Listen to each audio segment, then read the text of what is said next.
All right, well, welcome to today's session of Artpreneur Spotlight. And this is where we meet with fellow artists and talk about their career to date and hopefully get really inspired and lots of learns, things to do, and also things perhaps not to do so we don't have to reinvent the wheel. So welcome today. And welcome to Katie Robinson. So thank you for joining us. Oh, you're welcome. Thanks for having me. Yeah, this is awesome. So Katie is from here in Aotearoa, New Zealand.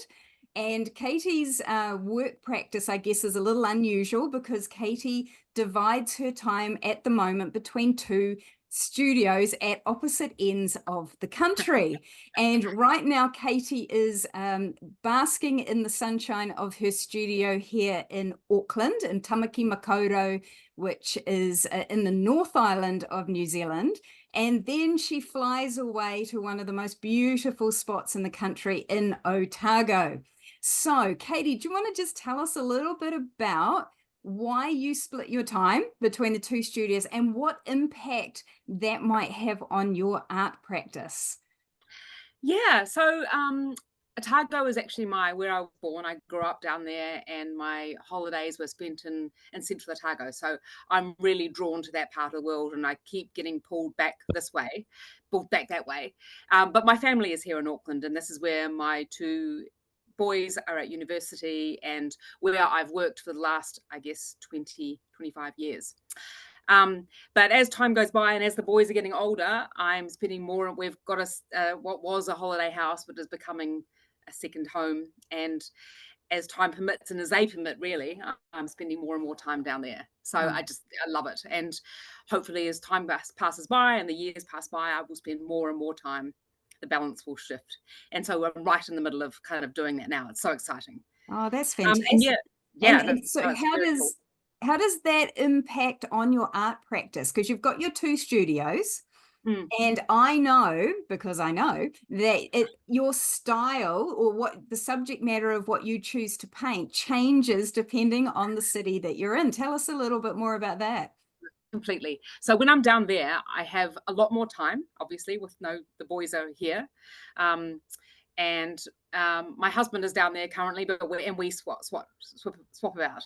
Um, when I'm down there, I spend a lot more time in the outdoors. There's a lot more sky to look at. There's a lot more mountains, and I have a lot more time to myself, obviously.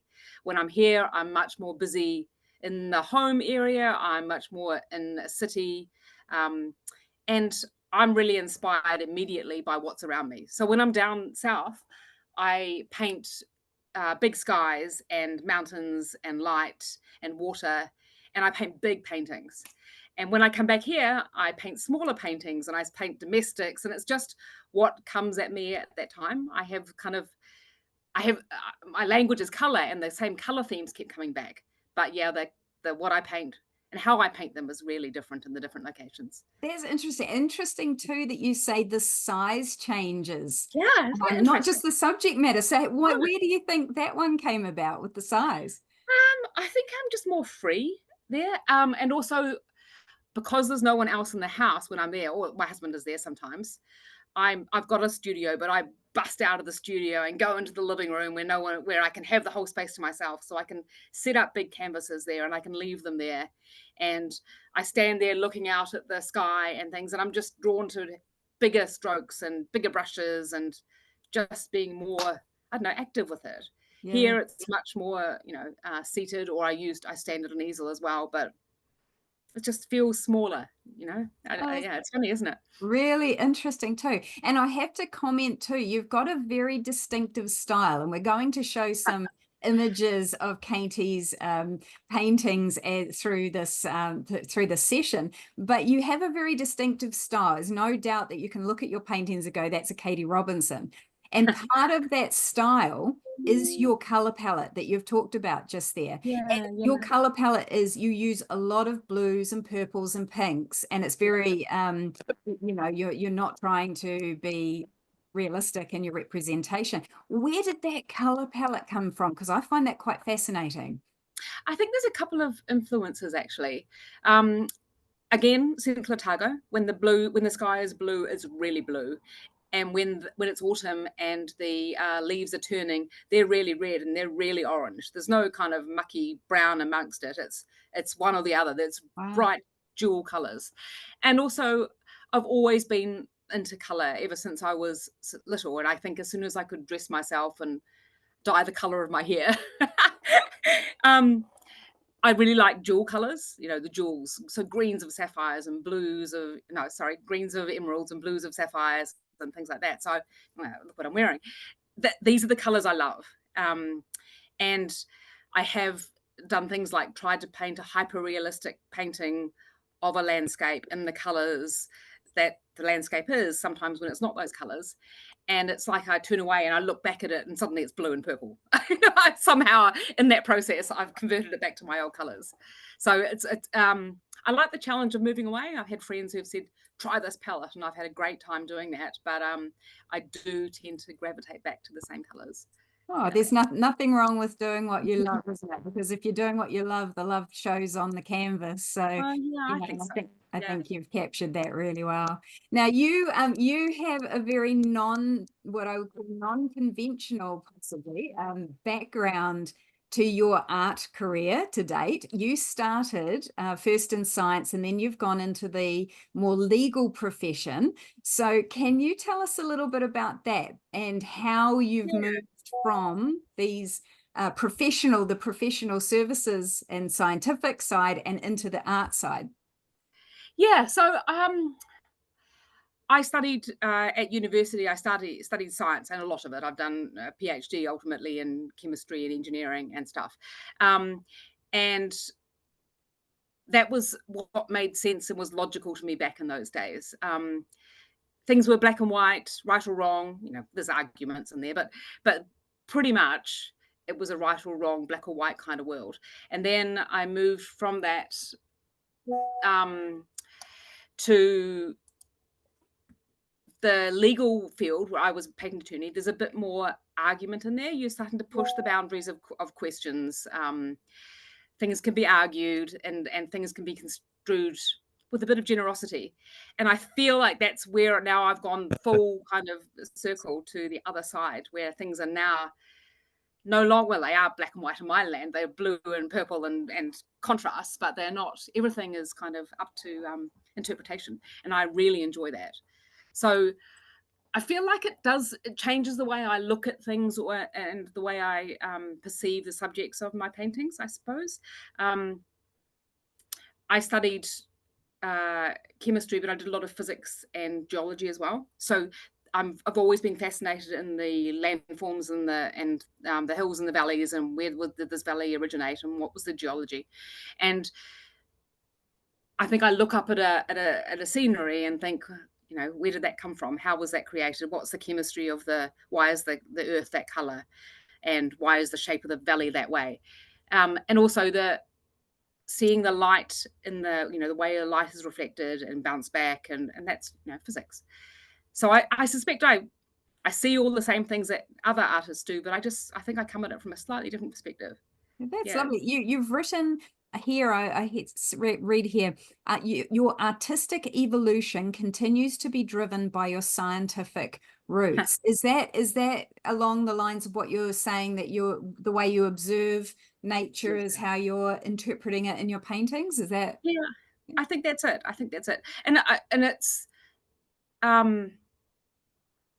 it's a very interesting journey, because before I was looking at the mountains from that point of view, and now I'm kind of like looking at them like that, and then looking at them like an artist, and then in the middle of it all, and kind of circular around certain things. And if I'm painting something that's appealed to me and I've come back to it and it's not working, I sort of put a scientific lens on it and think, why does that not quite look right? And then it comes out from that point of view. That's really interesting. Do you think that there are any parts of your sort of more clinical, logical background that have negative influences on your artistic, art practice to this point?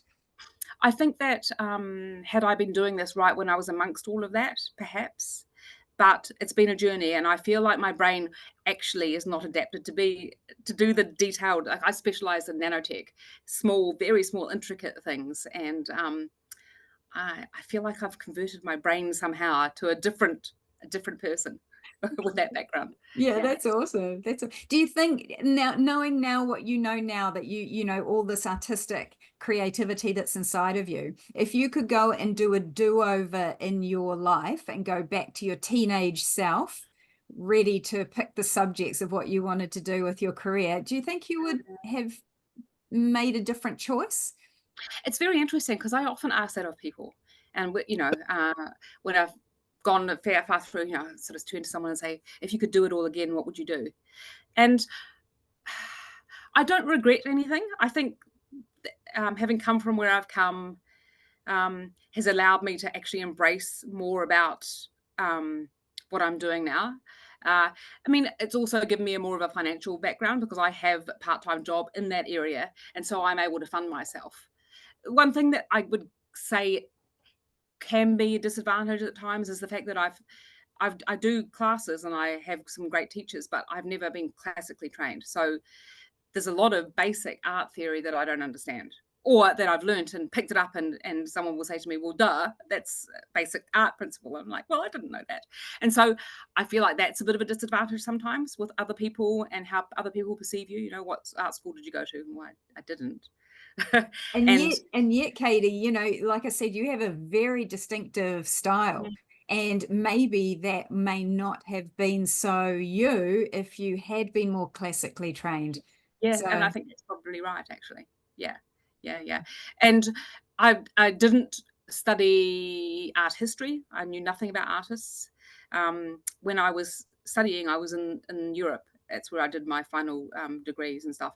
And I had no real interest in art galleries and anything like that. So I'm like going back to these places now thinking, wow, crying at art galleries. Who is this person who does this?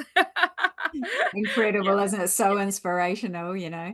No, that's awesome. And we know that, like, success, the word success, it's quite a loaded word. And we know that success is in the art space, and to each artist is very different for different people. Mm. How would you define success for you? And how are you going with that? Do you know that's a really good question because this year, or last year, since we're in January now, last year I worked very hard on thinking about what that was. And I did a few seminars with the United Art Space online, listening to some of the stuff that they were sharing. And I actually came across a girlfriend who has become retrained as a life coach, and I spent several sessions with her working through what does success mean for me as an artist. Why do I do art? What do I want to get out of it? And in the early days, if you'd sort of asked me on day one, I want to be a famous artist, I want to make billions and trillions of dollars for my art and things like that. But working with her this year, I actually came up with a completely different answer. And so I create art that I like for me and that I get joy out of creating. And for me, success is when that painting or whatever it is I've created engages with a person. So if someone came to me and said, I absolutely love that painting, whatever it is, I'd be happy to give it to you rather than, it's not about the money. Money's also wonderful, it pays for your paint and stuff. But for me, it's more about putting onto canvas or board or whatever it is, things that move me and my interpretations of the things that I see and the things that I feel. And for someone to come along and go, wow, that really engages me. I love that. Irrespective of if I give it to them or if they pay me for it or if they commission me to do it, that's success for me. Yeah. Nice. Yeah, that's awesome. Yeah, that's And fantastic. And shout out to Jan, who was my coach, who helped me work that out. It took a while. And then I was like, this is it. And she's oh, like, I think it is. well, Yeah. sometimes you just need that external perspective, don't you? To see Yeah. what you Yeah. probably always knew Yeah. all Someone along. to ask the right questions, and then you're like, actually, that's what makes me happy. Yeah, that's brilliant. And in your art journey to this point, what have been some of your major challenges that you've faced? Um, I guess standing in my own space as an artist, that was a biggie, and feeling, I haven't been classically trained. I've started this late in my life compared to the people who went to university to study it. Um, holding my ground and being in that space has been quite a challenge, actually, to stand up and say that. And I felt like I really had claimed that space when when you travel overseas and on your customs form, you write your occupation. And one day I wrote artist, and I thought, oh, I'm claiming that space. I had a girlfriend who passed away a year and a half ago, and she told me that life was too short to worry about what other people thought. And if you paint, you're an artist, and just get out there and claim it. So that was a big thing for me to do that. And then I guess standing in that space and representing yourself up against what is the conventional art world, walking into galleries, and I'm, too terrified to actually approach people frequently to say, hey, pick me, I'm here, I'm an artist.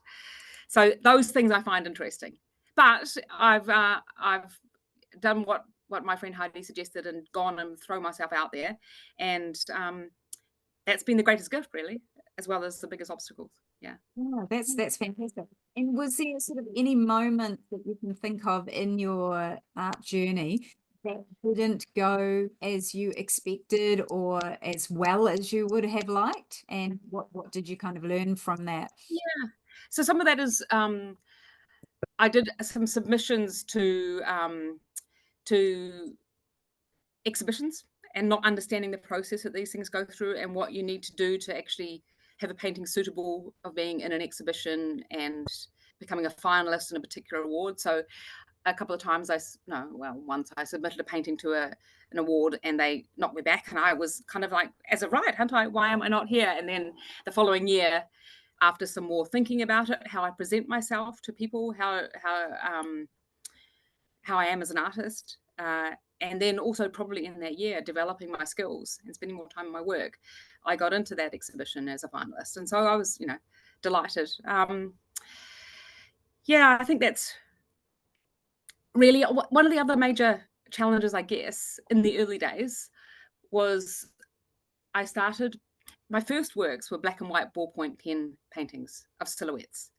So lots and lots. I've done, you may be able to see in the background, way back there's a big portrait that I've done of black and white ballpoint pen, and I did them of lots of people, and I also had many, many commissions of that. And then when I decided I wanted to move to paint, I didn't know how to pick up a paintbrush. And I could not wield this thing for love or money. I was just making messes everywhere. And my teacher suggested that I start the pointillist in this pointillist style, because it still brings in color and contrast and plays with scenes, and color is the language, but you don't have to be quite so detailed with that brush. And then after working on that for many times, then I realized I could paint. Well, I could use my brush. It's fantastic, isn't it? It just sometimes it's the external person that can just unlock just Yes. one thing in you that will Oh, yeah. that will release and send you off on a different trajectory, isn't it? And I think that's also the case with someone like me who's been taught the way I've been taught, is that, I'll paint this and I'm thinking something's not right here. And then somebody will be able to say, well, have you thought about this or that? And boom, that just puts all the jigsaw pieces into place, and click, it looks. Yeah, that's fantastic, isn't it? Yeah, Awesome. it's really good. That's awesome. And, here in New Zealand, we are a small nation. We're 5 million people. And especially when you're down in the Otago region, there are even fewer people down in and around where you are there. How have you found sort of being an artist in New Zealand with a very small market, and how have you kind of gone about getting known in this small market? Or are you looking internationally? What's your approach there? Well, as I said before, for me, success isn't about necessarily selling to people. Having said that, I've sold to people in the UK, a couple in Singapore, a bunch in Australia, some in the US. But they have all been through people I know or recommendations of people I know. So I've been contacted by various people. I do also sell because I've been in a few galleries or displays here and there, and random strangers have picked things up, which is really exciting. But I'm not trying to be the big international world artist. I'm trying to be who I am and convey, I guess, what I love and I feel like whatever comes my way will be what comes my way. And I'm happy with that, that's, yeah. Yeah, that's lovely. And also the themes of some of your artwork are very New Zealand. Like they're That's true. quintessentially New Zealand. You've got quite a variety there, but there's a lot there. So it is also lovely to think that you're embracing the national, in your art. Yeah. So I mean, and is that been a conscious thing for you, or just an organic thing because it's what you love? Yeah, it's an organic thing. So I have a bunch of Otago scenery ones that have made it to Australia. People have bought them in Australia. But I've also had the ones that have been further afield than that have more been about, they've been commissions of other people, of things, of people's scenery, people's houses, people's animals. Yeah, so I don't deliberately do Otago, because if you look at the colours of them, they're not necessarily Otago. They could be anywhere, really. But that's what my inspiration is, I guess. Yeah. Oh, that's fantastic. And when it comes to pricing your work, how have you found that process? Like, and from when you first started selling your art, and perhaps your journey to where you are now, has your thought on pricing changed, and where have your challenges been there? This is my biggest weak point, I have to say. Yeah, I'm really not good at it. I'm always underpricing, continuing to underprice. I've had a couple of paintings that I just love, and then I've decided to put ludicrous prices on them, and they've sold to people that I didn't expect them to, or and then there are other ones that I will put a quarter of that price on, and then commissions for people that I do, who I know, if I know them, then I'll tend to discount further. And yeah, I'm really not a good person to ask. That's at the moment. One thing that I did do back when I was doing lots of commissions of the ballpoint stuff that I did, was, what fixed it for me was, I made up a table, and this is, A4, A3, A2 of these things. This is how much they cost, and this is how much they cost. And once I'd fixed that and not printed it, but had an image of it, if anybody asked me, I could send it to them, and that just made it so much easier for me. The fact that it was an existing price list made it so much easier. And I did have a friends and family discount on that, so that, it's still. But yes, not my strongest point, Sarah. Something I need to work on this year. Funny. And it's a work in progress for you there? Work in progress. Yes, yeah, that is. Yeah. Nice. That's what I should have added about one of my stumbling points this year. So with if you're reflecting on your journey to this point, and apart from the techniques, you're talking about wishing, not being classically trained, wishing you'd perhaps known other sort of techniques or approaches and that kind of thing. Is there anything else that sort of comes to mind that you really wish you had known when you first started out, that you know now? Like, in terms of what I would say to other people, I think that if you be quick to be an artist, be quick to call yourself or consider yourself as that. If you paint, you're an artist, and everybody said that, everybody says that, and none of us believe it, really. I think I still struggle to say I'm an artist when I compare myself to X, Y, or Z. But that's what I spend most of my time doing. That's what I've spent most of my time thinking about. So, and that's what I put on my customs form. So that must be great. So I think in the early days, suck in everything that you can get from people, suck in from all the different places. If something attracts you, you go that way, and just follow where it leads you. But don't be scared to stand up and just call yourself an artist and act like one, and then you are one. That's fantastic. I agree wholeheartedly with that. That's awesome. So where to now for Katie Robinson? What's the future look like for you? Good question. My very exciting thing that I started doing this week was I picked up a paintbrush with oil paint on it for the very first time. And it's like a rabbit hole that I didn't expect has opened over there, not down there. And I've suddenly gone down this other rabbit hole with overnight. Fantastic. And what was it specifically about oil paints that has captured you? Because I love color, just the ability to get beautiful, rich color, the ability to blend the color. I'm a bit of an impatient painter, so I think what I'm going to do is paint and leave a whole bunch of them here in Auckland, and then when hopefully when I come back, they'll be ready to be worked on again. But and do the same. This travel might play into that nicely. But just the ability to get some lovely color and to blend it, and still get rich color. Yeah. That's Yeah. fantastic. Oh, well, that's wonderful. Well, what Yeah, a it's new really exciting. adventure you're about A big to new adventure. head. Yes, it is. That's great. Well, thank you so much, Katie, for joining us today. Really appreciate that. Well, And thanks I'm for sure that there are learns in there for absolutely everybody that is going on their art journey themselves. And look, what we'll do is we're going to put all your contact details, your website, your social media, into this video, so you will be able to know how to get in touch with Katie. Go and see her work because it's really fantastic. It is a slice of Aotearoa. It is a slice of whimsy and beautiful color, and just celebrating Katie's work with her. So thank you so much for doing this, and yeah, we wish you so well on your artistic journey. Brilliant. Thank you. Awesome. All right, see you then. Bye-bye.